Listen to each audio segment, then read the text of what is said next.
Pessoal, boa tarde. Estamos quase chegando ao final. Agora é a última mesa. Eu gostaria de chamar e falar sobre os próximos participantes. Nós teremos a palestrante Bruna Maris Batalha Ferreira, que é pesquisadora do Observatório Interdisciplinar das Mudanças Climáticas.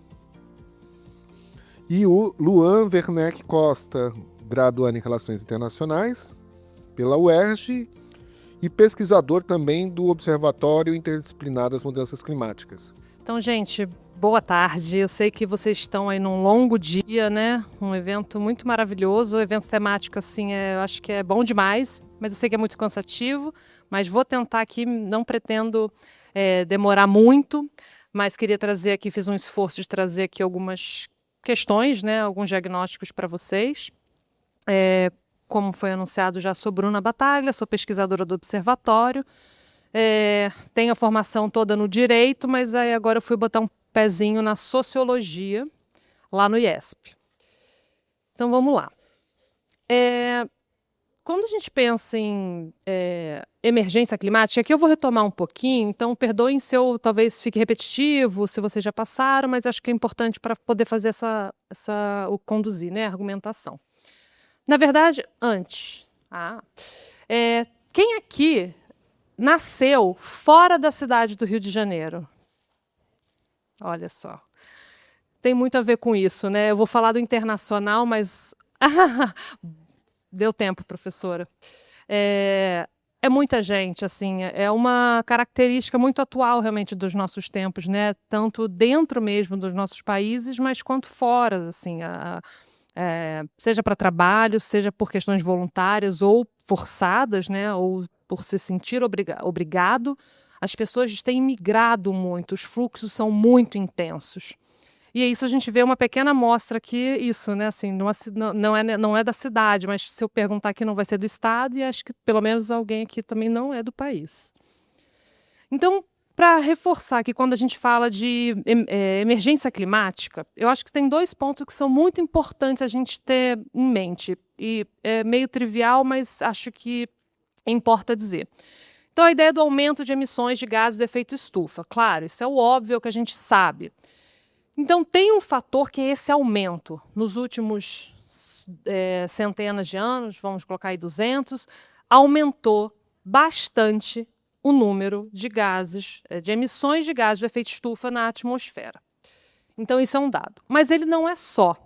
Tem um fator, e até, se eu não me engano, a Larissa trouxe muito, gostei muito, Larissa, porque acho que vai conversar com muitas coisas que você já trouxe e antecipou quando ela falou da grande aceleração, por exemplo, que é essa ideia de que não é só a emissão, mas é a rapidez, a velocidade com que isso está acontecendo. A gente fez uma oficina uns meses atrás na UERJ, e aí o professor de oceanografia, ele perguntou para a turma, né, para eles indicarem o que achava sobre mudanças climáticas, né, quais eram as primeiras impressões e reações. E apareceu majoritariamente como uma coisa negativa, como uma coisa ruim. E é muito legal, porque dentro do observatório a gente é interdisciplinar, então tem sempre uns choques, né, de humanidades, ciências sociais, oceanografia, engenharia ambiental. Então ele virou e ficou chocado, falou, caramba, mas mudança climática como uma coisa ruim? E aí o que ele estava acionando, né? O sistema terrestre, o sistema climático, ele tem um balanço, ele está de fato, ele não é fixo, ele não é estável. Ele tem essas mudanças, mas tem um equilíbrio nessas mudanças. O problema é quando a gente acelera a tal ponto esses processos que você não tem tempo de os organismos se adaptarem, o sistema se adaptar, não há resiliência que consiga dar conta de uma aceleração. Então, e esse é um ponto importante. Então, assim, tem uma questão substantiva de emissões, mas tem uma questão temporal que é relevante. E aí esses dados, esses dois gráficos, apesar de focar exclusivamente em gás carbônico, eles ajudam a gente a ver esse pico, essa ideia da grande aceleração. Então, se de 1850 até 1950 a gente tem esse crescimento gradativo até ali 5 bilhões de toneladas de gás carbônico, de 1950 para 1990, ou seja, 40 anos, imagina, chegou a mais de 20 bilhões. E depois, nos próximos 30 anos, de 90 a 2019, atingiu mais de 35 bilhões. Então, imagina, metade das emissões desses últimos, desde 1850, estão concentradas nesses últimos 30 anos. Isso é muito, é uma velocidade muito assustadora. E se a gente pensar assim, na sociologia, mas na filosofia também, a questão do tempo ela aparece há algum tempo já. Isso entrou na agenda de pesquisa, de entender a aceleração das sociedades. Hoje a gente fala muito mais rápido, a gente se movimenta mais rápido, a gente viaja, a gente tem muito mais interações. Então, essa ideia da globalização e das interações, da quantidade de coisas que a gente faz no dia, a quantidade de pessoas que a gente faz, uma aceleração social num modo muito amplo mesmo, né? E isso se reflete também no nosso modo de produção, no nosso modo de consumo, na nossa urbanização, toda a nossa dinâmica social, nas emissões. Opa! Aqui o Luan vai ficar feliz, porque aqui eu tenho um gráfico que é do Climate Reality Project, do Brasil. Não sei se ele vai dar play. Ele não deu play. Se for possível aí conseguir. Mas é só porque eu acho que também é bom, assim, é uma animação que ela junta também essa ideia de quando a gente está falando de sistema complexo, são muitas causas, são muitos emissores, né? Então, simultaneamente é tudo isso acontecendo. E isso é uma pequena fotinho, né, do que está acontecendo em termos de emissão das maiores fontes de gases do efeito estufa. Transporte, produção de petróleo, processo industrial, agricultura, transporte terrestre, aterro, enfim. Acho que muito do que aparece aí foi falado nas outras. Não sei se vocês conhecem esse gráfico, mas aqui, e aí eu vou relacionar essa ideia, né, das emissões, aceleração, mas com as catástrofes climáticas extremas em todo o mundo, ou eventos climáticos extremos. Então, aqui, o que foi feito é de 1980 a 2020. Então, 40 anos acompanhando números no mundo de temperaturas secas e incêndios extremos, em vermelho, inundações e deslizamentos de terra, ali no azul, e tempestades no amarelo. Então, vocês veem que, se no total, somando, né, as três categorias, em 1980, a gente tinha cerca de 200 por ano, em 2020, a gente tem um valor muito maior, que ultrapassa os 900. Então, essa ideia de que, da forma como estamos vivendo o nosso modo de produção, de consumo e de emissões, a gente está criando as condições que favorecem o acontecimento de eventos climáticos extremos. E também, tanto na intensidade quanto na frequência desses eventos. E aí é isso que a gente conhece, né? Ondas de calor, aquele caso fatídico, é bem ilustrativo, né? Da menina aqui no Rio de Janeiro que foi ao show da Taylor Swift, e ela teve aquela parada cardiorrespiratória. Foi depois dali que começou todo um debate de disponibilização de água em grandes eventos e tudo.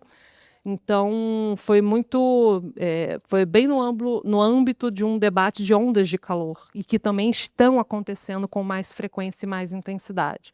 Queimadas, secas, inundações, deslizamentos de terra, tempestades.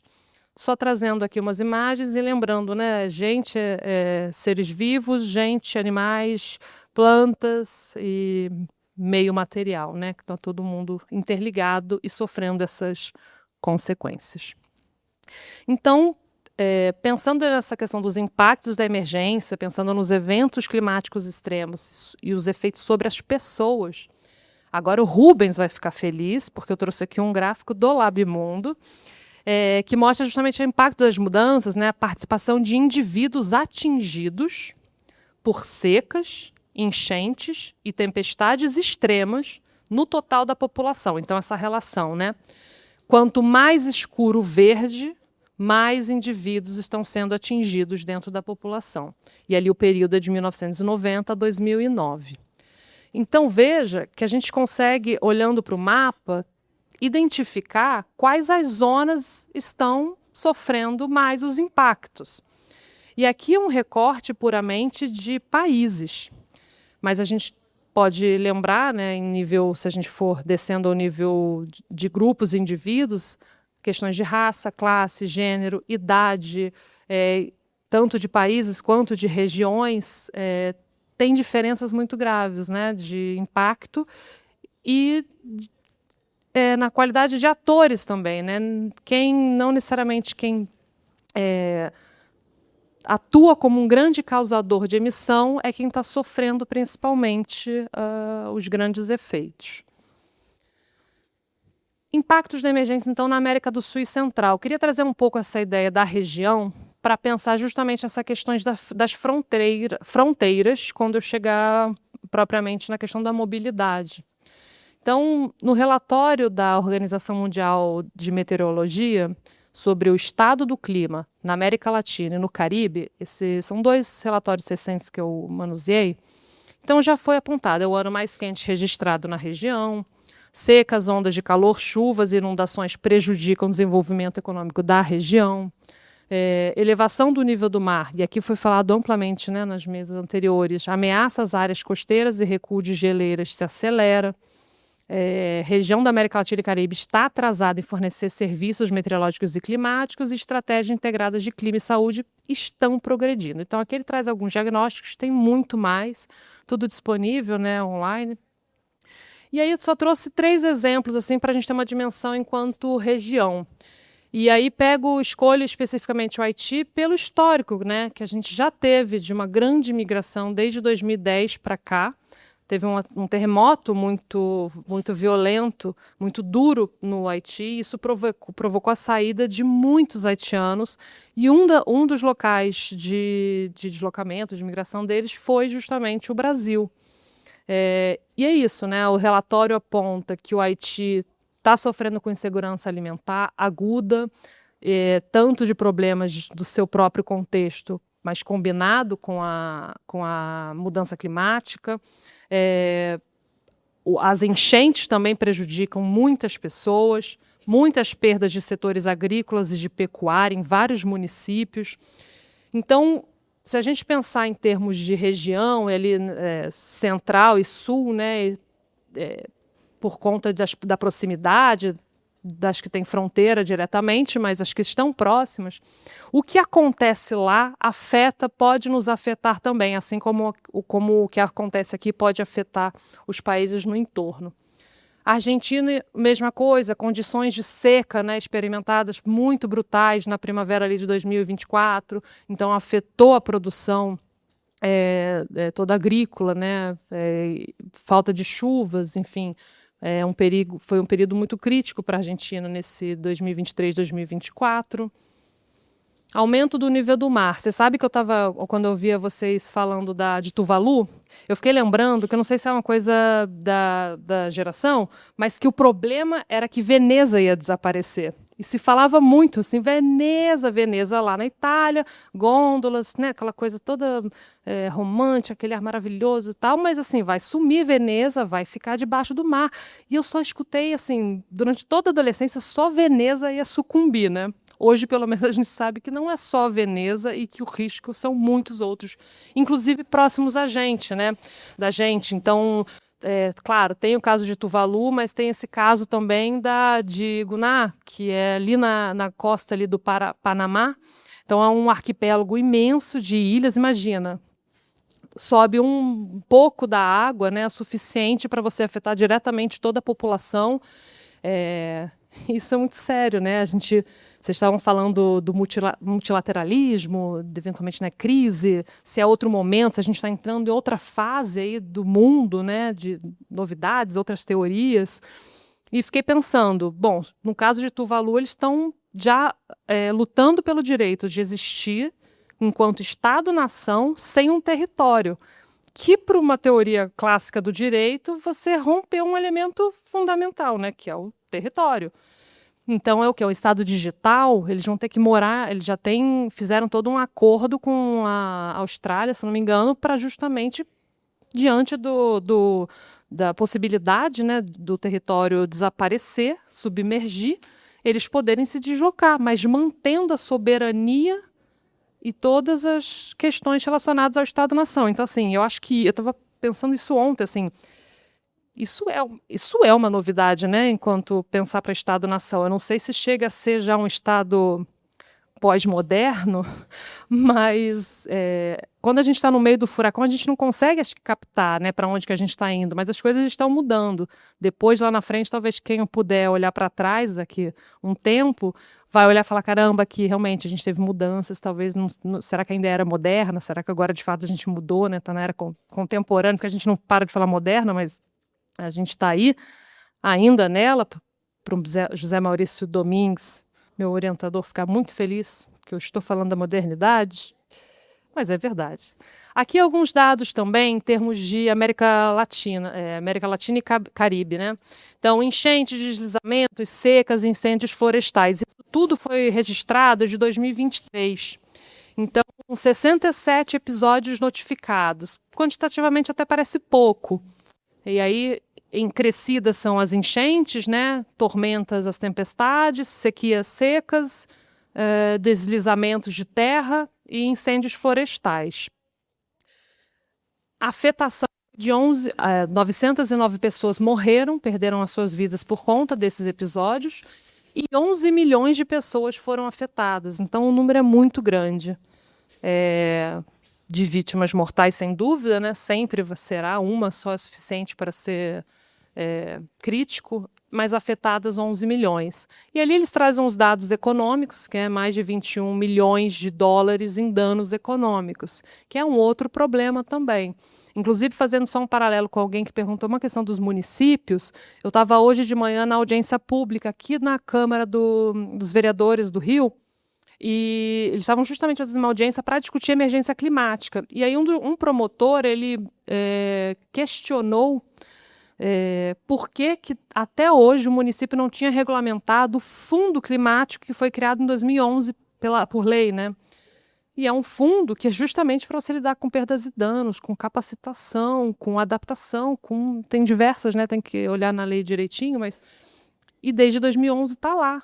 E não se seguiu, assim, então, caramba, 15 anos, né? Imaginam que um fundo deixa de ser, de fato, gerenciado, né? E colocado, implementado propriamente. Mais alguns gráficos de América. Então, calor, dias secos, secas e riscos de incêndio, né? Nesse período de 70 a 2022. Então, ele faz uma comparação. São 4 gráficos, vão ter mais 2. A ideia é, quanto mais vermelho, mais dias quentes ou mais dias secos no período de 70 a 2000, ou de 2001 a 2022, em relação a 1970 e 2000. Então, eles pegam esses 2 períodos e vão fazer a comparação. Quanto mais vermelho, é porque nessas regiões aumentou. E aí vocês vejam que as zonas que estão marcadas com quadrado ali preto, elas são zonas, pelo menos 2 delas certamente, de fronteiras também. Então, são regiões que vão abalar mais de um país na América do Sul. Aqui, condições extremamente secas e riscos de incêndios. Igualmente, as regiões realmente afetadas são as mesmas, né? Mas veja, o vermelho ali é muito alarmante, né? De condições de extremamente secas. Isso tem impacto direto para toda atividade, né? Pequena agricultura, grande agricultura, pecuária, economias locais, falta d'água. Então, a gente cai num grande clima de muitas inseguranças e muito risco, né? Então, se você, enquanto indivíduo, com você, com a sua família, seus familiares, amigos, e você não consegue as condições mínimas para você desenvolver a tua vida, assim, né? Desde necessidades básicas até atividade econômica, você vai, se puder, talvez tentar se deslocar e buscar as melhores condições em outros locais. Aqui a gente vai entrando um pouquinho na questão da mobilidade, né? Então, só um panorama muito geral de mobilidade internacional. Veja que a cada 5 anos, 2000 a 2005, vai aumentando a quantidade de imigrantes internacionais. 2015, acho que ele para em 2020. Então, 281 milhões de imigrantes internacionais. A cada 5 anos, o número no total da população, 3,6, 60 parece pouco, né? Mas porcentagem, por vezes, engana a gente, né? 3% parece pouco, mas quando a gente fala de 281 milhões de pessoas, não tem como achar que isso é pouco. E aí, em termos de região, a organização, a ONU para a Migração, eles indicam que as áreas que são mais afetadas, onde mais aumentou, foi a Ásia e a Europa. Mas, de novo, né, na América Latina e no Caribe, se a gente tentar ver ali, né, a mudança, o começo é menos do que 9, né, que é onde está o anterior, então 8 talvez, e subiu para 14, né, milhões. É um aumento bem substantivo, marcado ali no ano de 2024. E aí, vinculando essa ideia da mobilidade humana com esses eventos extremos. Então, algumas organizações e quais são as projeções? Porque em termos de mobilidade, principalmente acho que a internacional, a percepção é que é muito difícil você fazer essas projeções. Para onde que as pessoas vão? Qual é a rota que elas vão fazer? Que corredores migratórios? Existem alguns corredores, alguns fluxos migratórios que são... digamos, permanentes, né? Estão acontecendo, eles têm uma duração maior, mas a gente não tem como saber como isso vai se desenvolver diante de eventos. A gente não sabe que eventos são. Então, dependendo de como toda a migração haitiana, ela entrou principalmente pelo Acre, Peru e Acre. Então, assim, a gente não consegue desenhar, né? E ali se tornou até hoje uma grande entrada migratória, acho que vai ter um próximo que eu falo um pouquinho, que inclusive as Forças Armadas foram operar fortemente nesse espaço por muito tempo para fazer basicamente uma questão quase que humanitária mesmo, quase não, humanitária, assim como aconteceu com a migração toda da Venezuela, também por Roraima, para dentro do Brasil. Então, veja, a ONU Migração, ela coloca lá no relatório de 24. Então, a grande maioria das pessoas, elas não migram através das fronteiras. Ou seja, a maioria é migração interna dos países. Um número muito maior migra dentro, né, dos países, mas, dito isso, o aumento da migração internacional ela tem sido evidente ao longo do tempo, tanto numericamente como proporcionalmente, e é um ritmo ligeiramente mais acelerado. Não adianta, gente, a questão do tempo vai cortando tudo, essa ideia da aceleração, do que o previsto anteriormente. Ainda a ONU Migração, né? Então, desde o 5º informe de avaliação do IPCC, que há cada vez mais dados empíricos que vão mostrar os perigos climáticos associados a eventos extremos e de como eles funcionam como fatores diretos da migração involuntária e deslocamento, e como fatores indiretos mediante a deterioração dos meios de subsistência sensíveis ao clima. Então, tem uma questão de evento direto, mas tem também uma questão das condições da vida estão se tornando inviáveis, mesmo seja sem um evento propriamente acontecendo, né, tendo ocorrido. O IPCC, que é esse órgão importante que foi criado, né, no âmbito justamente das conferências do clima, para se pensar, antes, né, na verdade, de 88, mas para se pensar uma organização que pudesse não produzir conhecimento, não se produz ciência, mas juntando cientistas de todo o mundo, produzir relatórios que avaliem toda a ciência que está sendo produzida em todos os lugares.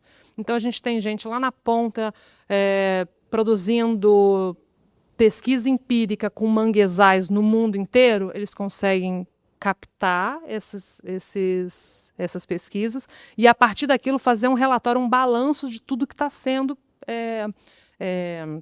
produzido, e aí tentando justamente criar abstrações a partir desses dados muito empíricos, né, para dizer que está piorando, está aumentando a afetação, né, a costa está sofrendo com o aumento do nível do mar, ou a gente já sabe que a onda de calor, a temperatura, enfim, é a partir desses dados, dessa junção de uma quantidade imensa de estudos e pesquisas empíricas, e projeções e modelos também, né, que entram nos modelos de computador e matemáticos. Então, o IPCC também fala que prevê-se que as alterações climáticas aumentem a deslocação de pessoas ao longo do século. O risco aumenta quando as populações que não dispõem de recursos, elas ficam mais expostas. tanto em áreas rurais como urbanas. As mudanças nos padrões de migração podem ser respostas tanto a fenômenos meteorológicos extremos, como a variabilidade e alteração climática a longo prazo. E a migração também pode ser uma estratégia de adaptação eficaz. Isso acho que às vezes soa muito estranho, né? Você pensar que a migração pode ser uma medida de adaptação. E ela deve ser em último caso, né? Qualquer tipo de... Ela me lembra muito a ideia de quase que uma remoção.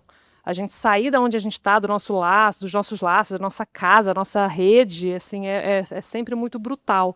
Mas se a tua vida está em risco e não há o que se fazer, eles estão colocando que a migração, e isso para dentro, não necessariamente, claro, internacional, ela é uma forma de adaptação.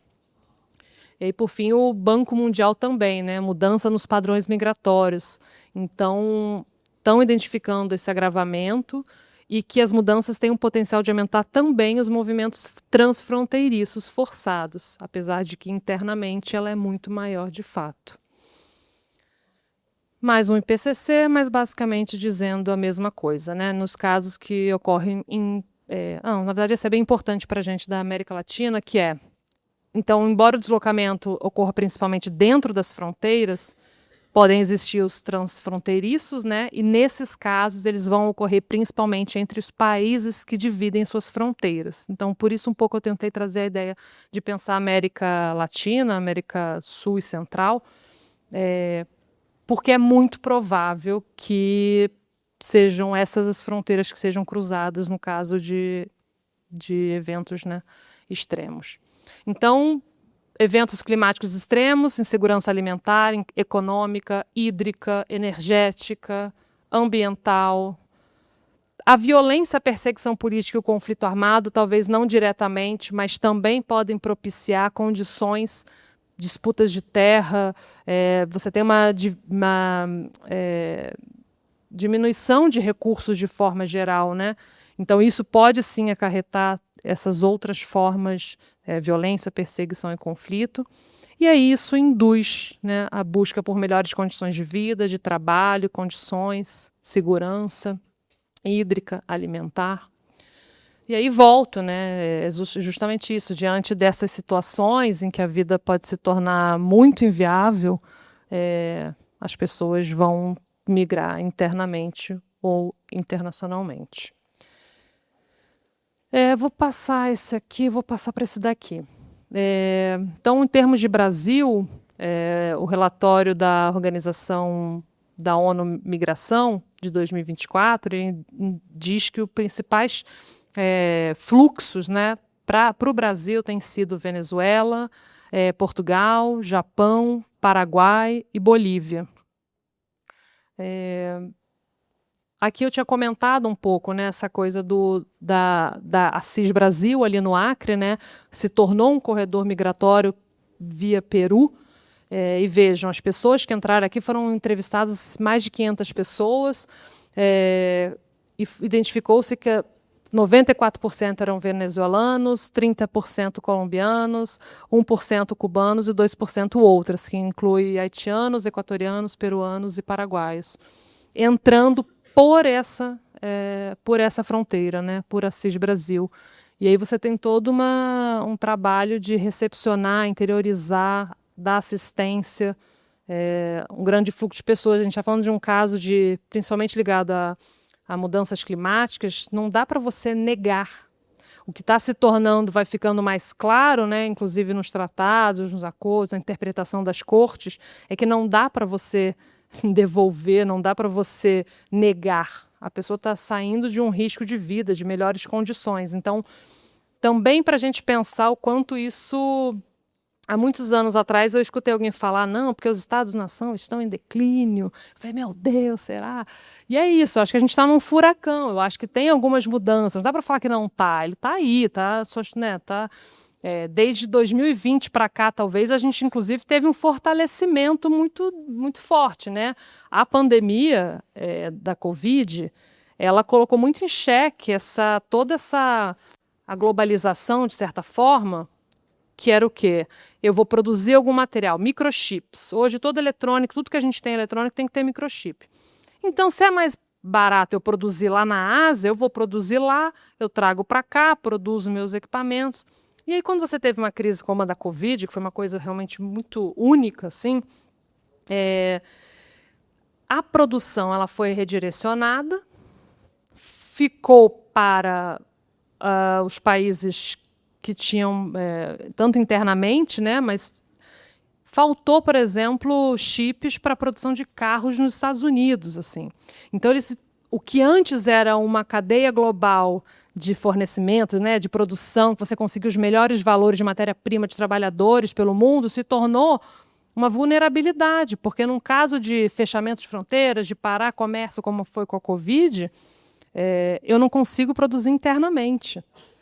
E aí, se você pensar a partir disso, a quantidade de... Aí por isso se fala, os teóricos da economia vão falar de novo da reindustrialização, da volta do Estado empreendedor, o Estado volta com tudo focando em industrialização, de certa forma tem um fortalecimento nacional, né, da sua produção para não ficar tão vulnerável em situações como a pandemia colocou, em que você depende das suas relações de comércio exterior. Então, aqui... não dá para a gente fazer projeção e prognóstico, mas continua sendo uma entrada. Muitas pessoas passam ainda, e a gente não sabe se isso pode ser um outro aumento, mas então tanto Roraima quanto Assis Brasil são, né, entradas não só para os países diretos, né, mas para várias nacionalidades. E aí tem alguns desafios, né? Alguns não, são vários, né? Então, até uma coisa relacionada, tem um pouco a ver com a ideia do Tuvalu e a Austrália, né? A Argentina, em maio de 22, ela também criou uma nova forma de visto humanitário para pessoas do Caribe, América Central e México que forem deslocadas devido a eventos naturais. De alguma forma, você permite, ainda que temporariamente, a recepção dessas pessoas que possam sair, né, por conta de eventos aqui eles colocam naturais. Honduras, Guatemala, Panamá, Nicarágua e El Salvador estão entre os mais vulneráveis.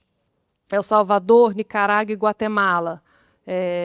Muitos desastres por mudanças climáticas, furacões, levaram à insegurança alimentar na região. Em 22 você tem tempestade tropical Júlia, que foi uma tragédia também, e bem magnitude, né, uma ampla magnitude de vários países.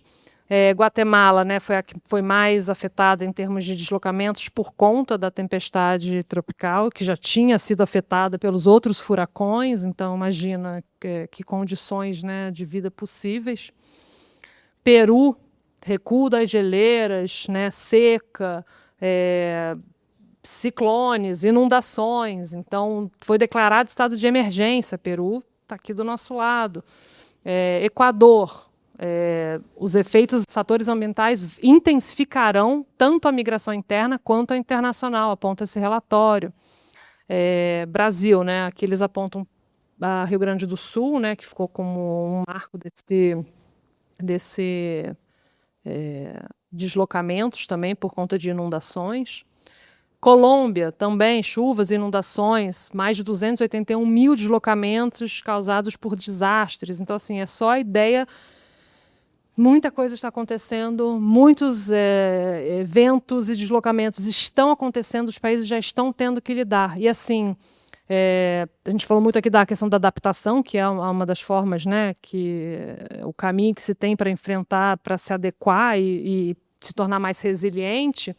Não basta só que o Brasil faça, né? Você tem também o interesse em que todos os outros países, inclusive de fronteira, que também avancem na agenda de adaptação, porque ao não avançar, pode ser que a gente tenha que lidar com o recebimento de pessoas e isso é muito difícil, né, para quem está se deslocando, e para o país que recebe tem que ter todo um protocolo muito adequado mesmo. Eu acho até que o estado do Acre ele recebeu até um selo, né, de reconhecimento que eles conseguiram, diante do que foi ali a recepção de muitos migrantes, de de conseguir um trabalho muito humanitário, né, de direitos humanos básicos, saúde, a realocação. Então, isso é muito louvável, mas são esforços que a gente tem que estar preparado, né? E aí, por fim, Caribe, né? Eu já tinha falado também, mas as ilhas caribenhas estão realmente também sujeitas à subida do nível do mar. Prevê-se, sim, migração devido às mudanças climáticas, né? Vai aumentar por conta de um estresse hídrico mesmo. E aí, para fechar, indo já assim, me encaminhando, a gente, na Convenção Quadro das Nações Unidas, lá pela COP 13 e 14, a questão dessa mobilidade, a preocupação com a migração, deslocamentos, assim, também com a ideia do refúgio, mas no amplo termo, né, da migração, o tema começa a aparecer, ele começa a ser referenciado, mas é só com o marco da adaptação de Cancún, propriamente em 2010, que se coloca que os estados precisam compreender, cooperar para pensar a questão da migração em razão do clima. Depois, várias outras decisões nas COPs seguintes também, no sentido de tem que investir mais, tem que entender mais, precisa se pensar sobre. Acordo de Paris também já trouxe essa ideia de unir direitos humanos e migração. A gente precisa repensar realmente esse outro quadro, enquadramento jurídico para lidar com uma situação que se avizinha. Eu vou passar aqui, então, ainda muito no âmbito da COP, muito em decisões sobre perdas e danos, né? A questão da migração aparece. A Comissão Interamericana de Direitos Humanos, ela também já analisou, né, esse alcance das obrigações dos estados em matéria de direitos humanos, pensando em relação à mudança do clima. E aí aparece também a questão da mobilidade, garantia de direitos humanos, salvaguardar a não devolução das pessoas para essa condição da qual elas estão justamente fugindo, garantir acesso, né, ao direito à saúde, enfim, dentre outros direitos relacionados, né, direitos humanos, acesso à justiça. Tem uma resolução mais recente também, que aí focou especificamente na questão da mobilidade induzida, então, e aí não vou me estender, mas ela traz ampla, assim, vai esmiuçando muito toda a situação. Então, desde princípios gerais, né, até os deveres, né, então, direito de toda pessoa, comunidade, a não ser deslocada forçadamente, assim, isso realmente tem que ser em última instância, né, para não virar também um instrumento de autoritarismo, para dizer o mínimo. Pessoas ou comunidades em situação de mobilidade induzida, deslocadas internamente. Então, todas as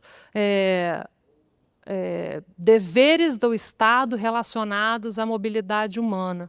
Na última opinião consultiva, também ainda dentro da Corte Interamericana, que o Chile e a Colômbia perguntaram, né, sobre a questão da relação entre emergência climática e direitos humanos. É uma longa decisão, enorme, mas que por muitos e muitos parágrafos também enfrenta a questão da mobilidade, dizendo que já não tem mais como, os estados vão ter que assumir, né, essa garantia de lidar humanitariamente sob a égide dos direitos humanos com a mobilidade. Outros Pacto Internacional de Direitos Civis e Políticos traz essa ideia, né, do princípio dessa não devolução. E aí um caso específico, né, de 21, de um indivíduo contra, né, a Nova Zelândia. Então, o comitê ele analisou, né, o escopo da aplicação desse princípio de não devolução em casos de degradação ambiental e clima. E aí não tinha um enquadramento jurídico para dar o arcabouço para essa pessoa, né? Então se decidiu que ele foi recusado pelos mecanismos nacionais de todas as instâncias, porque não tinha como ser aplicável nesse âmbito, porque mudança climática não está previsto como um dos fatores que dão aso, né, a aplicação desse princípio, mas justamente o caso foi então analisado pelo Comitê de Direitos Humanos das Nações Unidas, da ONU, que aí reforçou, né, que não existe a ideia de refúgio, né, mas que os estados devem se abster de retornar pessoas para situações em que os impactos da mudança no país de retorno colocam em risco ao seu direito de viver com dignidade. Aqui um pouco a ideia, se a gente pensar assim, tentando fazer um paralelo, tem uma questão de judicialização no sentido que são os tribunais e as cortes que vão na interpretação, lidando com as novidades da realidade que se apresentam. O poder legislativo, ou no âmbito das relações internacionais, os tratados, os acordos, mas demoram muito mais tempo, não dão conta de dar imediatamente solucionar situações novas. O direito não tem como prever tudo antecipadamente, então sempre vai ser novas interpretações até que se possa criar um outro enquadramento jurídico e a situação se torne de uma magnitude, né, que, enfim, por fim, seja entre nos textos normativos de fato. Por fim, o Pacto Global para uma Migração Segura, Ordenada e Regular também, ali a partir de 2018, em que uma centena de países se juntaram também para pensar isso. É mais um movimento na preocupação em pensar a migração, tanto em termos de salvar vidas, quanto combater contrabando de imigrantes, contra erradicar o tráfico de pessoas, e são 23 objetivos, eu trouxe só alguns que são mais relacionados. Conferência Sul-Americana sobre Migrações também trazem diretrizes regionais, e aí já pensando América Sul, sobre, né, a importância de enfrentar e, de fato, os deveres estatais. E aí termino dizendo que o foco realmente são medidas de adaptação para que as pessoas não precisem, né? Mitigação, claro, para evitar desacelerar e a gente evitar essa afetação no sistema terrestre climático, mas a adaptação ela tem condição de evitar que as pessoas precisem migrar. Então, fortalecer essas ações, pensar, botar as pessoas no centro, né? Acho que esse tem sido muito a tônica. E buscando sinergia mesmo, né? Adaptação, mobilidade e ainda um conceito que ainda é presente, que é o desenvolvimento sustentável, né? Mas acho que é isso. Terminei, falei pra caramba, não ia falar tanto, mas é isso, gente. Obrigada.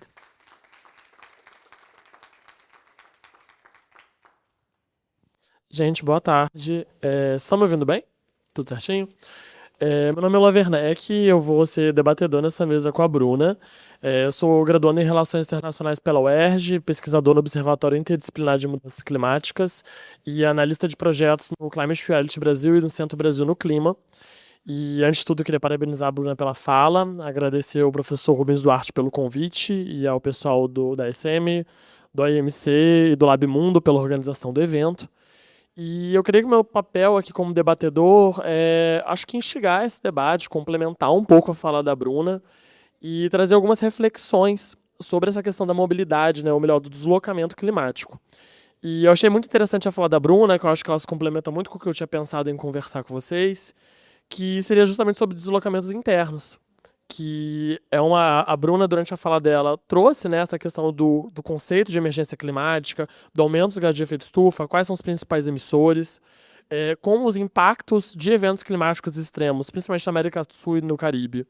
Tem um aumento no número de imigrantes externos e um impacto claro na vida e na sociedade de forma geral. Mas, também todos os conceitos, as normas internacionais, principalmente dentro de COPs.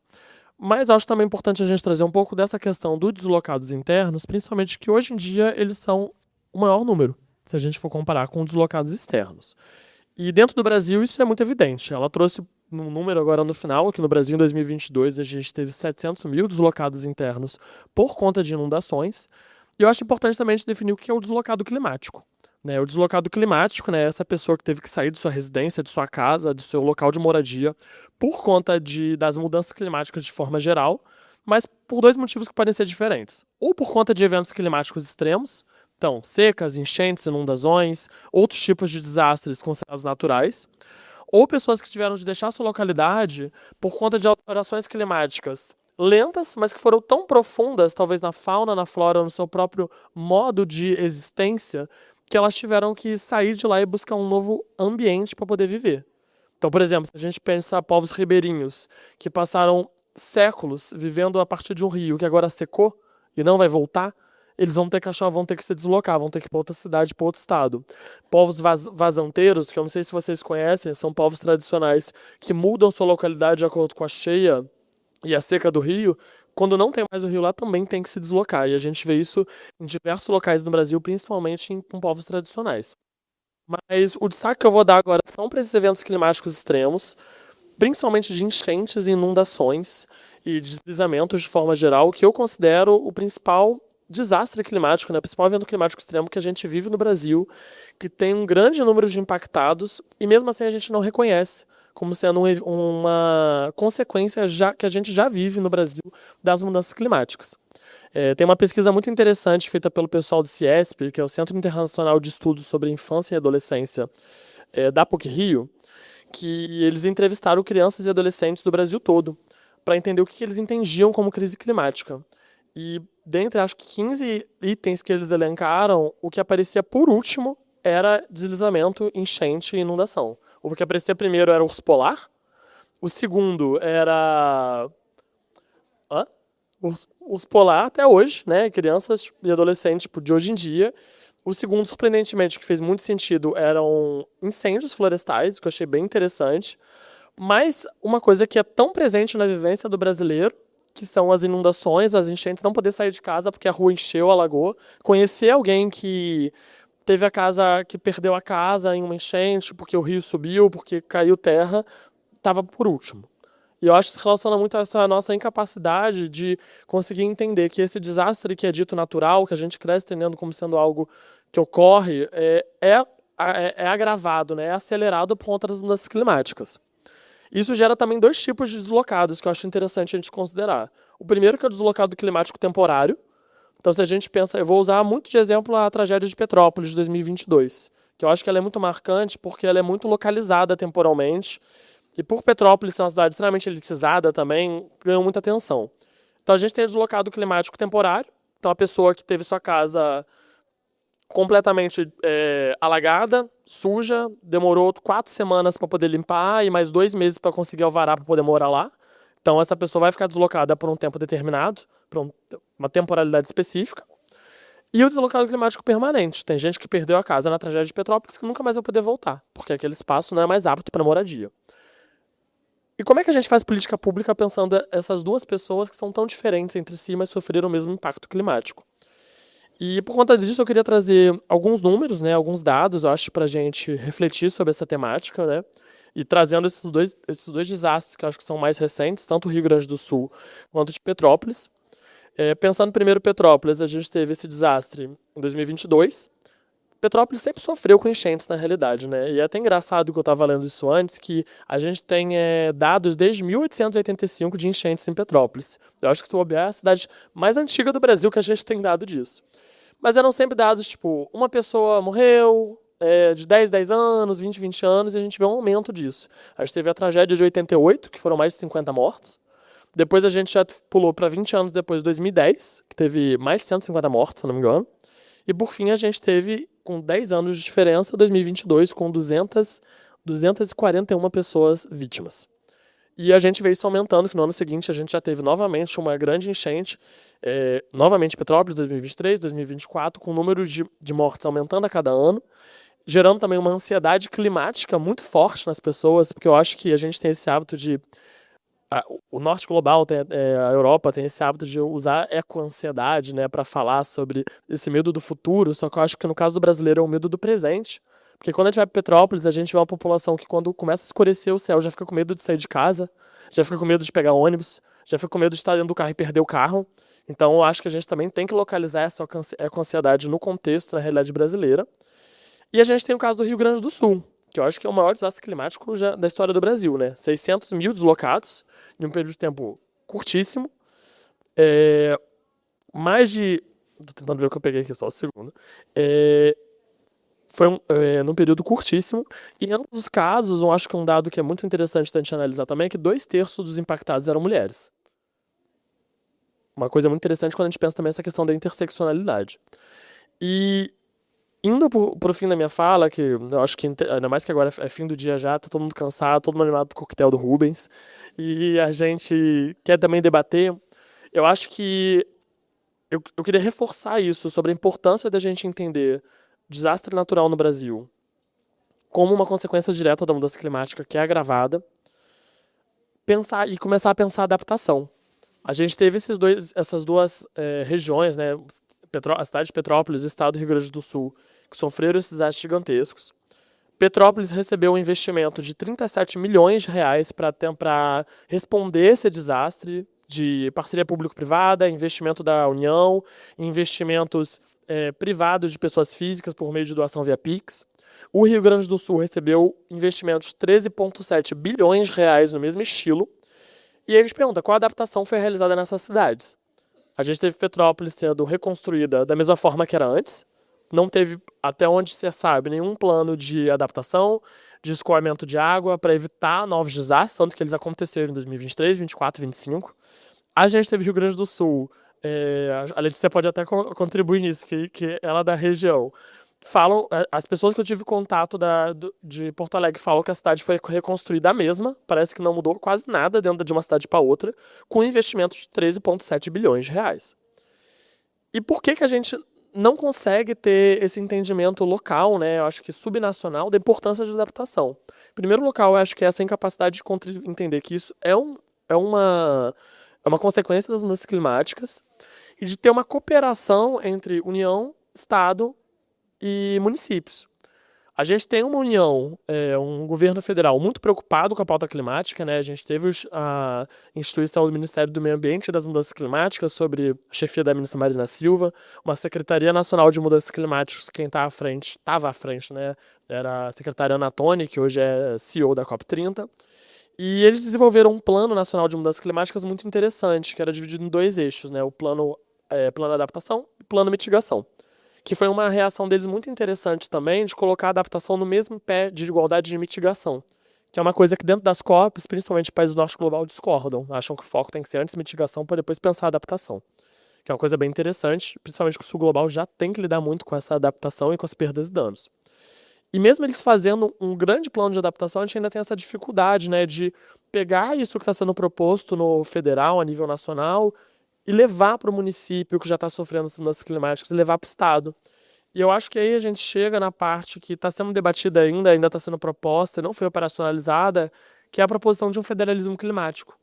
Né? O federalismo climático seria essa proposição de um mecanismo de cooperação, de institucionalização de uma cooperação entre município, estado e governo federal, né, todas as partes da União, para conseguir reagir às mudanças climáticas com qualidade, conseguir propor políticas públicas que incluam esses diferentes setores da sociedade, e é um plano que está em construção. A gente teve o federalismo climático sendo iniciados os debates dele no ano passado, desenvolvido com maior qualidade esse ano, mas teve uma pausa, né, por conta da COP30, todos os esforços do Ministério estavam nele, e ano que vem eles estão planejando o início de uma operacionalização desse federalismo climático brasileiro. E tenho grande expectativa para ver como é que isso vai ser proposto. Não sei como é que vai ser em ano de eleição, ainda mais que a gente não sabe como vai ser o próximo governo. Mas eu acho que é um pouco disso que eu queria trazer, né, esse debate sobre deslocados climáticos internos, que eu acho que complementa muito com os externos, e principalmente a gente pensando que isso é o que a gente já consegue ver. E os deslocados climáticos externos só tendem a piorar, né? Só tende a aumentar o número de pessoas impactadas por isso. E diante disso, eu acho que a gente pode abrir perguntas. Acho que é isso. Boa tarde. Eu queria dizer que essa talvez tenha sido o melhor tema para encerrar o dia, assim, porque não lembro qual dos palestrantes começou falando que, quando eu comecei a estudar sobre esse assunto, eu achei que ele estava focando nas pessoas, e eu descobri que não era assim. E agora a gente está vendo justamente essa inversão. Gostei muito da fala do Luan dessa dicotomia que existe entre essa eco-ansiedade que o norte global propõe e esse medo do presente, porque é isso, assim, especialmente quando a Bruna foca nessa questão da América do Sul e o Caribe. Tanto que eu ia perguntar justamente sobre o Estreito de Darien, que é ali essa passagem entre a Colômbia e o Panamá, porque tem essa disputa geopolítica que tem a ver com a segurança nacional, os Estados Unidos querendo dominar ali. E só que isso também se relaciona muito com com a migração, então, se tornando uma ferramenta de negociação entre os países, e esses imigrantes, enfim, sendo transformados em refugiados do clima, que é uma coisa que talvez do século passado ou antes ninguém nunca teria pensado que iria acontecer. E que leva também nessa crise socioeconômica, porque você falou também, a Bruna comentou sobre o Acre, e eu tenho ascendência peruana, então eu sei que todo esse problema da fronteira do Peru, do Acre, a questão das Forças Armadas também, porque são espaços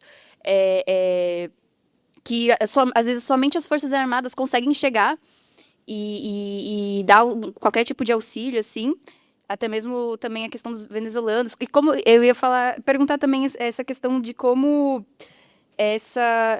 vocês enxergam essa mudança, essa transformação da universalidade do direito, esse progresso que ele vai ter em relação aos migrantes.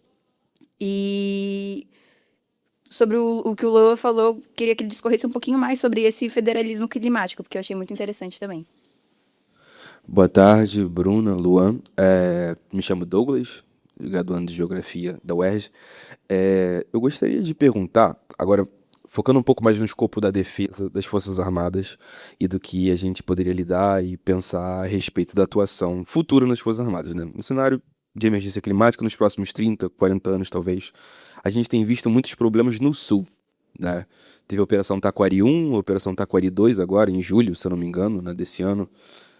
Questão de salvaguarda, resgate das enchentes, agora o tornado no Paraná, né? Eu gostaria de perguntar qual é a outra região, ou as outras regiões, outros problemas climáticos que, no escopo da defesa, né, das Forças Armadas, da atuação eminentemente do Exército, né, que é a Força de Projeção Terrestre, a gente tem que ligar o alerta, inclusive cenários em outras regiões, né?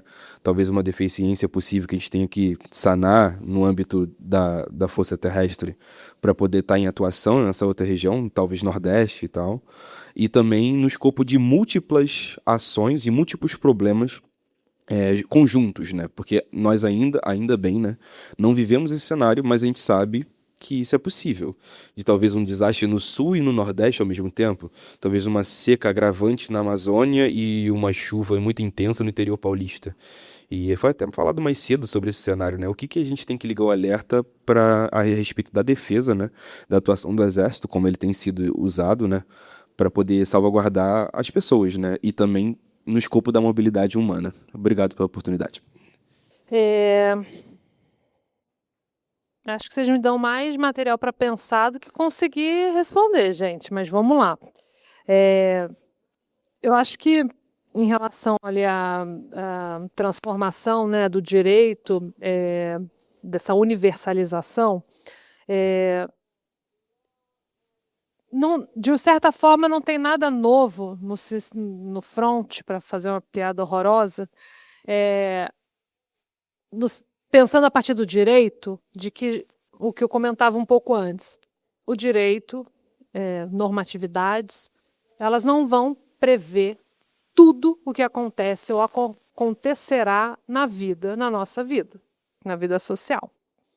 Então, é constante a necessidade da gente produzir novas categorias jurídicas, novos enquadramentos, seja o tipo de norma que seja, né? E eu acho que a ideia de pensar migrante climático, refúgio climático, ainda que não se encaixe, é a gente tentando dar conta de um fenômeno novo e que a gente tem algum arcabouço, então é na base da interpretação, que é onde se produz também direito, né? Não tem uma aplicação direta, né? Isso ficou lá atrás, né, com uma ideia muito positivista, né? Mas não tem como. Então, acho que eu veria como uma tendência mesmo a isso, assim. Eu não sei nem se é para a ideia quando falam de cidadania planetária, assim, porque está colocando um problema muito grande, né? Assim, as pessoas não podem ser obrigadas a ficar onde elas estão enfrentando condições que não tem condições de vida, a gente não pode impedir a migração. E aí, como é que a gente faz com a ideia de soberania nacional, fronteiras? Então, eu vejo que um problema que vai ter que ser enfrentado, e acho que já está sendo, mas o como a coisa vai se delineando, acho que a gente vai ter que ir acompanhando. E Douglas, eu não sei te dizer, mas de fato acho que essa é uma pergunta muito boa, né? Para a gente saber onde que está vulnerável. Em termos de simultaneidade de desastres, eu não sei como é que se lida, mas assim, é muito possível, né? E desastres muito distintos, né? Mas fato é, defesa civil e defesa militar é que vão estar no primeiro momento para lidar. Então, assim, o quanto isso talvez mude, pensando aqui também, né, nessa ideia de mudanças para uma pós-modernidade, quem sabe, o quanto isso vai mudar a forma de operar, a própria função da instituição, assim, eu não sei, mas eu acho que próximas décadas a gente vai ter continuando as coisas do jeito que estão, sem a gente conseguir melhorar. Eu acho que vão ter umas mudanças bem nessa dinâmica, né? Assim, vai ter que ter tipo um centro de operações e resiliência do Rio. É isso, né? O centro de operações Brasil, e pensando que, de alguma forma, a gente tem algumas políticas nacionais do meio ambiente, do clima, da defesa civil, de resíduos sólidos. Esqueci, mas tem mais umas duas. Educação ambiental.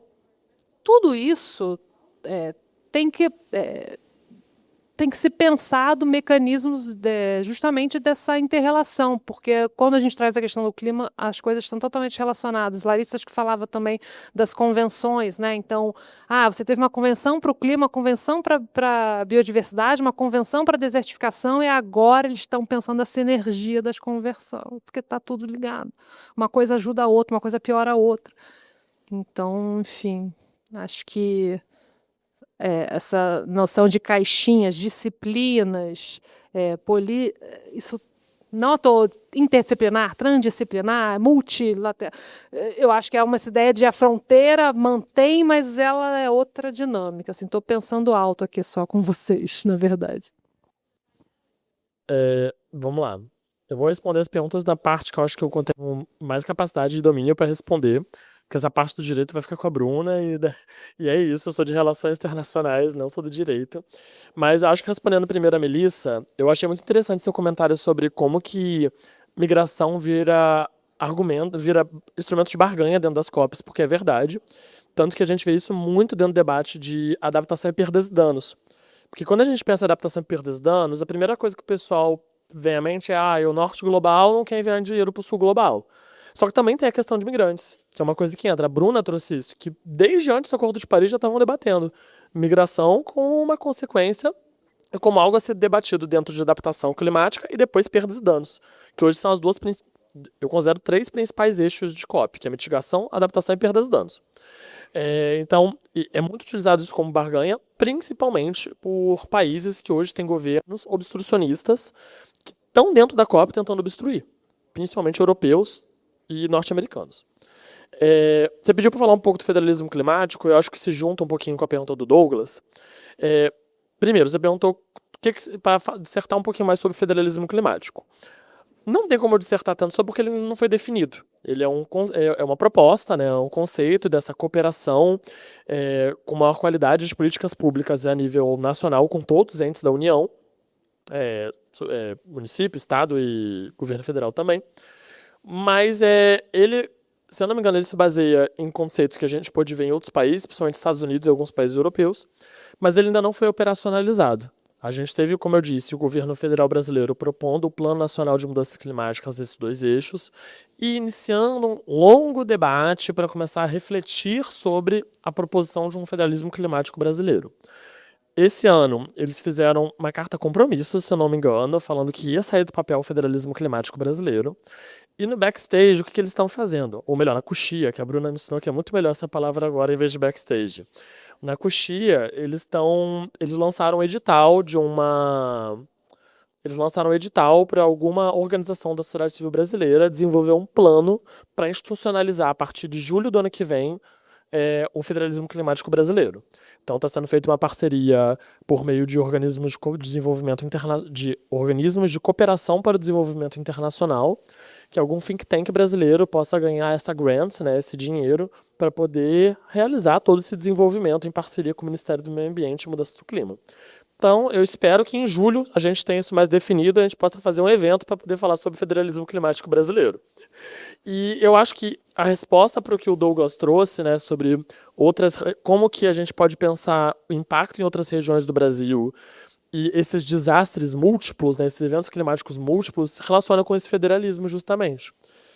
A gente tem esse impacto, eu acho que a gente pode pensar norte, centro-oeste, nordeste, com impactos muito latentes de secas, de incêndios florestais e de enchentes, querendo ou não. A gente tem um dado que eu estava conversando com a Bruna mais cedo, do IBGE, que 2.000 cidades no Brasil são altamente propensas a enchentes e deslizamentos naturais, ou seja, praticamente metade dos municípios brasileiros, sem contar os que são, tipo assim, nível mediano ou baixo de chance de enchentes e outros desastres relacionados. E a gente vê o enfrentamento disso perpassando muito por diferentes órgãos, que eu acho que entra nisso que a Bruna estava falando, sobre essas diferentes frentes. Então, por exemplo, quem geralmente combate incêndio florestal, a gente pensa, é bombeiro. Só que é bombeiro, é corpo de bombeiros, é ICMBio, é IBAMA, é Forças Armadas, é Defesa Civil. Então, a quantidade de órgãos que tem que combater o incêndio florestal no final. Enchente é a mesma coisa. Eu tava refletindo hoje mais cedo sobre o desastre de Petrópolis de 2022. Foi muito interessante, que eu fui lá no dia seguinte como voluntário para dar ajuda numa casa que a gente estava dando suporte. E era muito interessante, que a gente andava na rua, a gente via caminhonete de tudo isso que eu falei, de IBAMA, de governo estadual, governo federal, governo municipal. Tinha umas 40 prefeituras lá que tinha enviado força para dar apoio. Forças Armadas presentes em peso, Defesa Civil, e quem coordena isso tudo? Onde que isso está centralizado? E eu acho que a forma de coordenar isso é justamente a proposição de um federalismo climático, quase que um core da Prefeitura do Rio a nível nacional. E eu espero e acho que o que a gente propõe mesmo com esse federalismo climático é isso. Um mecanismo centralizado, que a gente possa identificar todas essas mazelas, todas essas consequências das mudanças climáticas que já são latentes e poder dar uma resposta coletiva direcionada, unificada, que a gente não possa se atrapalhar. Porque o Brasil, ainda mais dessas proporções continentais e com um aparato público extremamente complexo, a gente precisa ter essa centralidade, né, na tomada de decisão, muitas vezes. Acho que é isso. Vamos para a próxima? Então a gente tem tempo para mais 2 perguntas. Obrigada, gente. Eu sei que já está todo mundo um pouco cansado do debate do dia inteiro. Mas é sempre bom ouvir vocês e eu acho que construir junto, pensar junto, né? Porque a gente está num momento em que realmente a gente precisa de criatividade e as nossas bases estão sendo mexidas. Eu adoro quando a Bruna traz a questão do tempo, a gente já teve esse debate outras vezes, porque diz muito sobre as nossas estruturas e mexe com as inseguranças a nível do indivíduo, né? É Estado, que o território não é mais a sua base, né? Essa fluidez de identidades, de tempos, de encontros. E aí eu fico pensando na democracia, no quanto determinados grupos de indivíduos são mais sujeitos de direitos do que outros. E a gente estava lá na COP, eu tive a oportunidade de falar com uma liderança climática pesqueira do Oiapoque, que não sei se vocês não sabem, é tipo a pontinha do Brasil, assim, na fronteira, é uma ilha que tem manguezais, enfim. E por causa do nível do mar, e lá ser uma região de convergência de marés, uma situação muito específica, a ilha está desaparecendo. E eles estão tendo que migrar para o continente por conta própria. Então, assim, será que a inclusão dessas populações na construção das políticas públicas vai solucionar essa questão de democracia? Ou antes, se a gente não precisa pensar uma nova categoria para endereçar as responsabilidades para outras instituições além do governo? Porque eu acho que o governo federal, subnacional, tem a sua responsabilidade, é para quem a gente endereça as nossas demandas, mas não tem como isentar o setor privado, não tem como isentar organizações regionais, organizações transnacionais. Então, assim, porque hoje em dia a gente fala assim, não é minha população, então não é uma responsabilidade minha. Mas a mudança climática muda essa chave de pensamento, né? Porque a extração de minério em um lugar afeta outro. A mudança climática gera essa interlocução, mexe com as nossas bases, né? Então, como que vocês veem essa mudança de endereçamento das responsabilidades, né? E como que a gente torna os indivíduos, grupos de indivíduos diversos, como sujeitos de direitos plenos?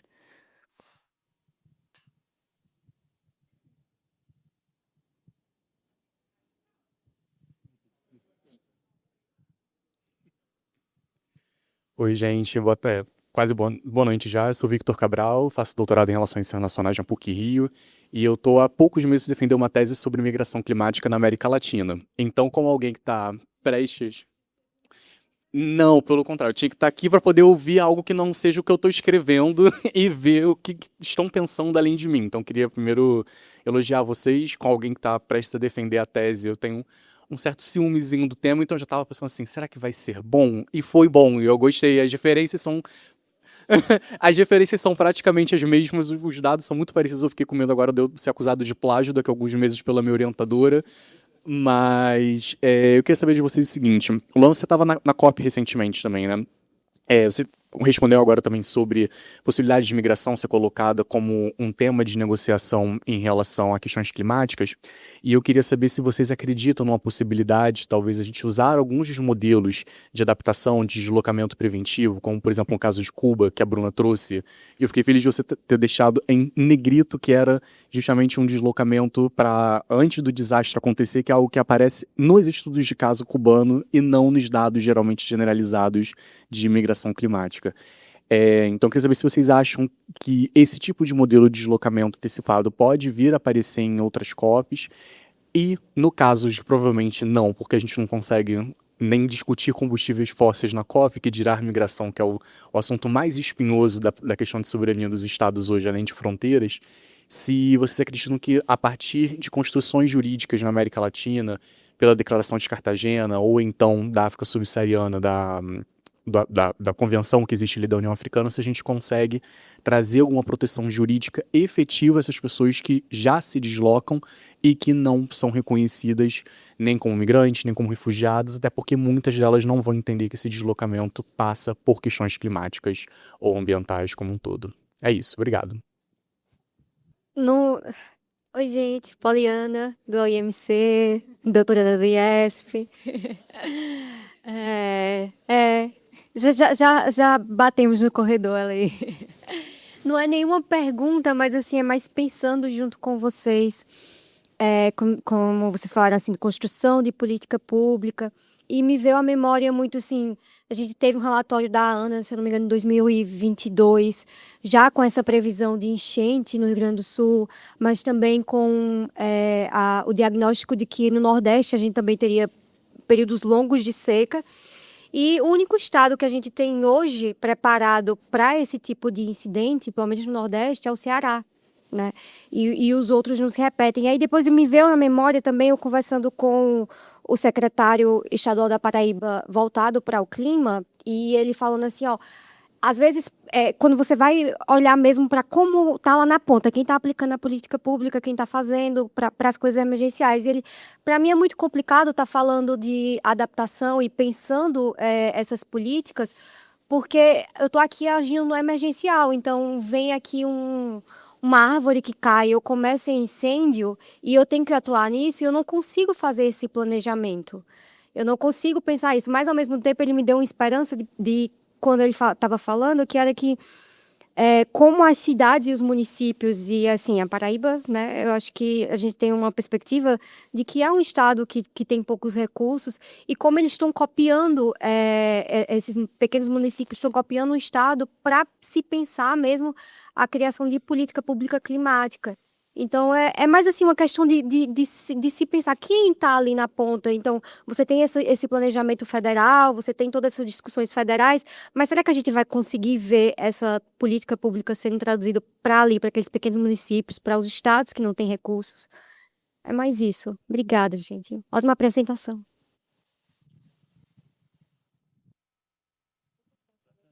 Nossa. Acho que não vai dar tempo, não, mas eu vou tentar. Não, isso aqui tá certo. Tá, vamos lá. Por onde eu começo? Não, é porque foram muitas perguntas. E a Júlia já começou, né? Do jeito que ela é, né? Tá, Júlia. Eu acho muito interessante isso que você trouxe, né? Que você perguntou sobre essa questão, né? Sobre essa inclusão desses diferentes tipos de pessoas, essas diferentes classes sociais, no debate da criação de política pública, poder ter algum tipo de apoio, esse fortalecimento tanto da democracia quanto para conseguir retirar elas dessa situação de crise existencial, até mesmo epistemológica, né? Porque se é uma população que vive, sei lá, 300 anos dentro do mesmo rio, eu lembro muito do Krenak, do desastre de Mariana, sabe? Milênios no mesmo rio, perderam o rio morreu, e agora? E eu acho que essa é uma pergunta muito complexa, eu acho que é uma coisa que tem que ser até estudada e perpassa até mesmo greenwashing, sabe? Porque entender até que ponto realmente essa população está sendo incluída no debate de política pública, sabe? E lembra muito um caso, se não me engano, com o povo Guarani que aconteceu, que o povo Guarani antigamente ele era um povo nômade. E quando a gente teve a institucionalização do Estado, o Estado brasileiro, eles não podiam mais ser nômades, porque eles tinham que ficar dentro de terras indígenas pré-determinadas. E o número de suicídios e pessoas com depressão no povo Guarani é gigantesco, porque a vida deles, há milênios, é baseada em serem nômades. E eles não podem mais experienciar isso. Então, eu acho que essa é uma grande questão na realidade. Como é que a gente consegue pegar essa pluralidade de vivências, de epistemologias de vida, de vivência, de modos de viver diferentes que a gente tem no Brasil. A gente é uma população com mais de 150 povos tradicionais, um país continental, e inserido dentro de uma política pública baseada num sistema de direito muito específico. E aí a Bruna pode falar muito melhor disso do que eu. E quando a gente você perguntou sobre esse nosso de mudança de endereçamento, né, de demandas, que a gente tem que falar da questão do nacional, subnacional, municipal, etc., mas pensando também nessas empresas que estão realizando algum tipo de impacto. Eu acho que a gente passa novamente também pelo greenwashing, né? A gente tem muitas empresas hoje que estão tentando sair um pouco pela tangente disso, fazendo investimentos milionários dentro de pautas climáticas, dentro de ONGs, dentro de empresas, que, querendo ou não, ajudam essas ONGs, mesmo sendo um valor minúsculo para elas. Às vezes eles estão doando 5 milhões de reais para uma ONG, é um troco de padaria para uma empresa, mas é o dinheiro que vai salvar uma ONG de ir à falência. Mas eu acho que tem algumas estratégias de litigância climática que estão começando a ser exploradas muito interessantes. A gente tem o caso aqui no Brasil do processo contra... Você vai saber, eu esqueci o nome da empresa, do desastre de Mariana, que eu conversei com você. BHP, isso. A gente tem no Brasil... Isso. A gente tem no Brasil um caso que está acontecendo com a BHP, com as empresas responsáveis pelo desastre de Mariana, que um escritório brasileiro, em parceria com um escritório inglês, estão realizando o processo da BHP e seus investidores nos Estados Unidos, na Inglaterra, na Holanda, na Austrália e na Bélgica. E é um processo milionário, com mais de 650 mil clientes, um escritório de advocacia no Brasil com mais de 150 advogados trabalhando somente nisso, que sabem hoje em dia mais sobre o direito inglês que o brasileiro. E eu acho que é uma estratégia diferente, que eles começam a endereçar não somente como é o bom samaritano da empresa que está doando para a comunidade que eles impactaram. Não, vamos botar na justiça, vamos pedir uma indenização de verdade. E durante a COP a gente teve uma ótima notícia, né? Que deu andamento, o julgamento no caso inglês. Você vai saber explicar melhor, porque... Não. Ok. Não, mas teve uma boa sentença. Teve uma... Foi confirmado que ocorreu. Agora vai para a parte de definição, né, dos valores, se eu não me engano. Né? Porque você tinha que chegar numa empresa lá fora. Então, tem toda uma questão de organização societária, porque você monta uma empresa aqui, a empresa que de fato gerencia está lá fora, parece como se fosse não fosse uma filial, mas fossem empresas autônomas, e na verdade é uma filial, né? A gente, em Brumadinho também, assim. E eles conseguiram responsabilizar a sede, né, lá fora. Enfim, foi um avanço de responsabilização, né? Isso. Então, eu acho que tem essas diferentes formas de a gente pensar essa responsabilização de empresa, sabe? Para além do clássico, também, lógico, protesto, cobrança pública, que é o que já acontece há décadas no Brasil. Indo agora para o Vitor, vou dar uma reconfirmada, porque foram perguntas muito distintas, eu achei, né? Foi uma para cada lado. Pensando um pouco dentro de COP, Eu acho que a gente tá. Eu acho que isso é uma coisa que eu queria falar antes também. Eu acho que a gente está vivendo um momento muito específico do multilateralismo climático, de forma geral. Eu acho que essa COP foi importante para mostrar que ele segue vivo. Foi uma COP relevante nesse sentido, porque eu acho que foi o momento que a COP mais teve seu multilateralismo de sua existência questionada, até mesmo por motivos de xenofobia, né? Quantidade de países que não viriam ao Brasil até as vésperas e questionado o próprio andamento da conferência. Os resultados foram aquém do desejar. Eu acho que a gente tinha uma expectativa de uma COP nível COP21 do Acordo de Paris. Foi mais uma COP, mas teve seus resultados importantes. E na pauta de adaptação foi muito interessante, porque a gente teve a criação dos 59 indicadores para o GGA. Para quem não sabe, GGA é o Global Goal Adaptation, né? Metas globais de adaptação, que o Acordo de Paris definiu que tinham que se definir algumas metas de como lidar com a adaptação no plano internacional. E pela primeira vez, numa COP, se definiram 59 metas, coisas extremamente técnicas, pouco políticas, que foram uma grande vitória em alguns sentidos, né? Não foi tanto quanto a gente queria, mas foram uma vitória de ter conseguido sair do papel. E se a gente conseguiria, você perguntou, se a gente poderia usar esses modelos de adaptação antes dos desastres acontecer dentro das COPs, né? Eu não sei te dizer, sendo muito sincero, porque eu acho que é isso, as COPs dependem muito da presidência.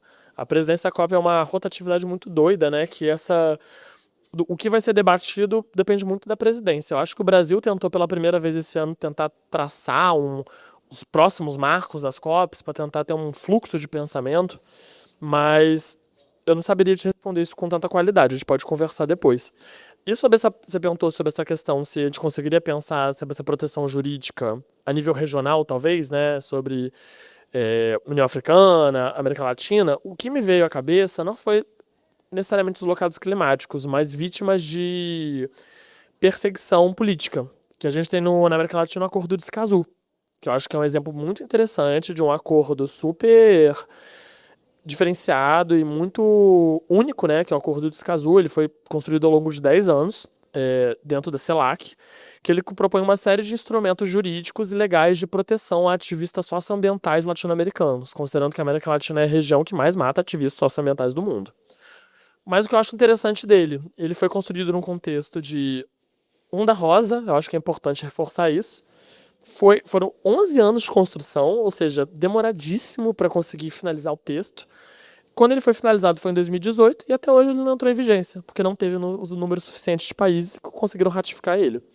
Então eu acho que novamente a gente vira para esse momento muito delicado que a gente está vivendo do mundo, que eu acho que seria sim possível aprovar e discutir, escrever acordos a níveis regionais, mas eu acho que a conjuntura política que essas regiões vivem importa muito. Tanto que a gente tem um acordo pronto, lindo, maravilhoso na nossa mão, que o Brasil mesmo não ratificou até agora. A Comissão do Congresso de Relações Internacionais negou, falou que a gente não pode aprovar ele. Então eu acho que tem uma certa complexidade. E finalizando com a Poliana, Poliana, você pode repetir sua pergunta em uma frase? Será que seria possível? Curto seu pensamento, assim, isso esse planejamento do caminho. Pronto, lembrei. Foram muito diferentes as perguntas. Quando você estava falando, eu só consegui pensar em eleição. Que eu acho que isso, quando a gente pensa em cidade pequena, é uma coisa que importa muito. Eu venho de uma cidade com 50 mil habitantes no interior do Rio.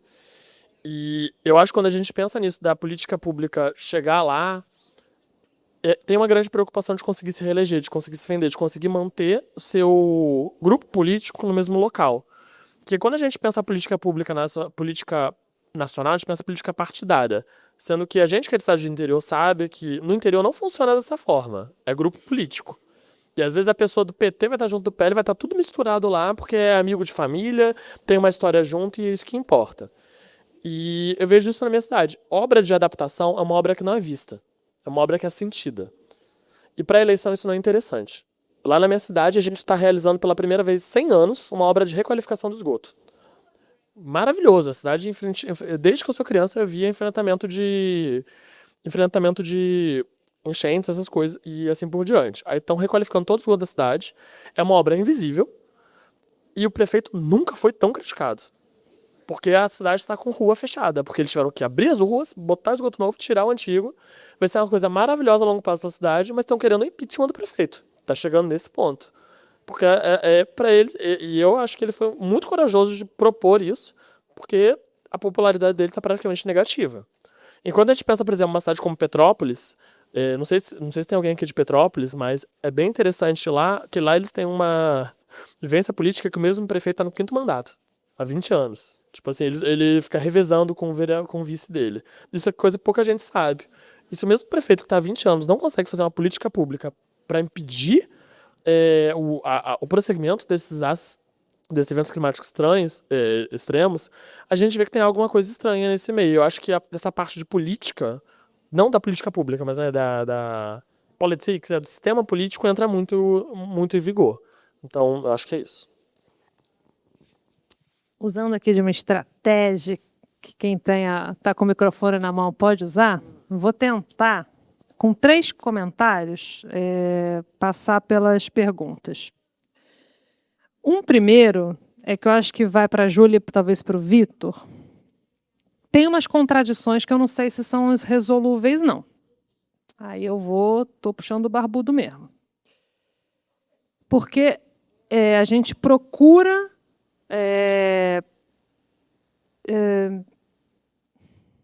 não sei nem a palavra, né? Mas conciliar interesses, e aí você tocou nos agentes do mercado, com políticas públicas, interesses dos cidadãos.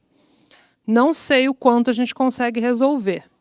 A gente pode conseguir momentos, condições muito propícias, como foram lá os 30 anos gloriosos, não para a gente aqui, né, mas pelo menos para eles lá na Europa, de que parece que tem uma conciliação e se consegue, todo mundo está ganhando, está tudo muito bem, então a gente desenvolve, a gente consegue melhorar a vida, a gente aumenta o salário, a gente dá condição de vida, a gente tem rede de assistência e seguridade social. Dá até para dizer que capitalismo e democracia estão ali convivendo direitinho, né? Mas tem outras situações, acho que a gente está numa levada que não é essa, é o oposto, então não sei. Acho que isso toca um pouco na questão de usar a migração. Quando a gente fala de mercado de carbono, eu fico sempre muito nervosa, porque é um recurso assim, não vai parar de emitir. É só quem vai comprar o direito para emitir. Tudo bem, eu entendo que nas negociações é isso mesmo. Se a gente não vai usar da violência, a gente vai usar da negociação, isso está dentro. Mas não resolve. E aí, se a migração pode eventualmente ser utilizada nesse sentido, eu acho que sim. Não sei como, mas se ficar mais fácil, se puder. Mas, diante dessas normativas que eu trouxe aqui, que são a nível internacional, elas meio que já estão criando um sentido que assim, não adianta falar que é de um país ou de outro. Aqui a gente está botando a responsabilidade de todos os estados. Não tem essa. Todos os estados vão ter que enfrentar isso e assumir para si compromisso, direitos humanos e mobilidade. Então, acho que aí tem um quadro mais positivo. Um segundo ponto e aí tem muito a ver com a mesa anterior, e uma questão aqui que foi levantada, debatida. E aí eu vou puxar um pouco da sociologia. Sociologia acho que pode ajudar, e Zé Maurício vai ficar feliz comigo de novo. Por muito tempo, no pensamento social, político, a gente tem a ideia do indivíduo. Então, a gente pensou como é que o indivíduo tem sua consciência, toma sua decisão, tem intenção. E, por vezes, esse modelo foi aplicado para grupos e até mesmo para o Estado. E aí a conta não fecha, porque um Estado não tem um cérebro e uma consciência, é um sujeito coletivo. Então a gente tem uma dimensão individual que é muito diferente de uma dimensão de grupos e de estados, sociedades, que são muito mais amplos. E por isso que quando a gente vai falar de uma dimensão de negociação de COP, é muito distinto de uma negociação entre particulares. Então, nesse ponto, o individualismo também não nos ajuda para pensar para além do indivíduo. Não é a mesma coisa. Como é que eu falo? A Bruna tomou uma decisão consciente de ela disse que ela não vai mais frequentar um certo lugar. Quando um Estado toma essa decisão, não tem um Estado com uma consciência que tomou a decisão. É um conjunto de pessoas e que produzem ali uma simbiose, uma outra coisa que também não é só a soma das partes, como lá na teoria política clássica já se pensou, né? Não é só a soma, o todo não é só a soma, produz um negócio diferente. E tem temporalidades diferentes. Então, por isso que eu acho que quando a gente olha para a negociação da COP, aí a gente tem que querer o mais, tem que querer o que é para querer mesmo, sabe? Os avanços. Mas a gente está falando de estados, relações internacionais, assim. Eu acho um negócio... tem indivíduos que nos seus entendimentos vão tentar, né, avançar, mas é muita gente, são outras dinâmicas de tomada de decisão, de interesse, de tudo. Então, é outra temporalidade, é outro efeito. E aí, se você pensa talvez nesse sentido, quando você chega assim, pensa, caramba, a gente conseguiu muitos acordos e avanços, e de fato, a coisa é lenta mesmo, né? E aí, o terceiro ponto, aí, uma coisa que também estava falando com a Poliana, e acho que fecha, também estive na COP com o pessoal do Observatório, mas fiquei mais em todos os eventos paralelos, com uma agenda mais específica, fora nossos eventos também que estávamos organizando. No micro, gente, a coisa está acontecendo. As pessoas estão fazendo, as pessoas são incríveis. É organização, é coletivo, é movimento social. É uma coisa extraordinária, assim. Eu estava falando do Valtinho, que é um líder indígena, estava numa das mesas, né, 29 anos, contando tudo que ele já fez para a comunidade dele, em diversos momentos de Covid, etc. Comunicador social, educador climático, produtor já de novos líderes. É uma coisa extraordinária. Já está sendo feito. A temporalidade do micro é muito mais rápida. Ela produz efeitos, é a troca, é o contato. É muito diferente das negociações lá da COP, dos estados, internacional. São níveis muito distintos e uma coisa não tem que operar e não vai operar da mesma forma. Então, trazendo aqui um pouco para terminar com um alento e um otimismo, foi muito bonito ver a quantidade de manifestações, de protestos, de debates. Eram tantas casas com debates, tantos temas.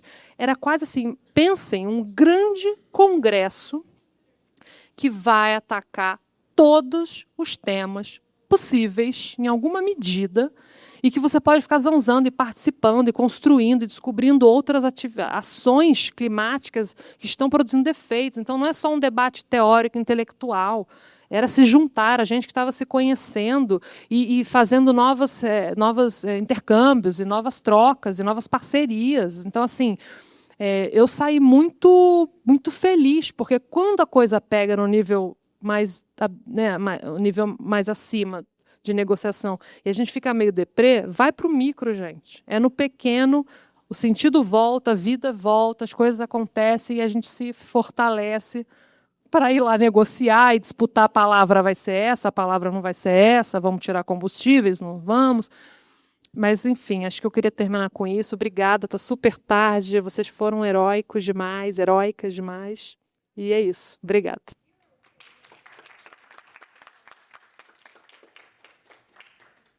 Então, pessoal, só queria, de fato, agradecer. O evento foi exaustivo de organizar, mas eu fiquei bastante satisfeito com o resultado, gostei bastante das palestras, dos debates. Teve um pessoal que veio, teve problema com voo para chegar, teve gente que parou no hospital ontem, teve gente que veio da Inglaterra para cá, de Brasília. Então, queria agradecer muito, agradecer também quem está aqui, né, ficou até o final. Obviamente, agradecer o pessoal que está trabalhando aqui para começar os voluntários. Júlia, né, muito, muito obrigado, desde sempre ajudando. Juvencio, André, Poliana, Mariana, Tiago, muito obrigado. Agradecer o pessoal do serviço da imagem e do som, valeu. Pessoal da tradução, vocês foram supimpas do balacobaco, agora eu quero ver vocês traduzirem isso. Obrigado.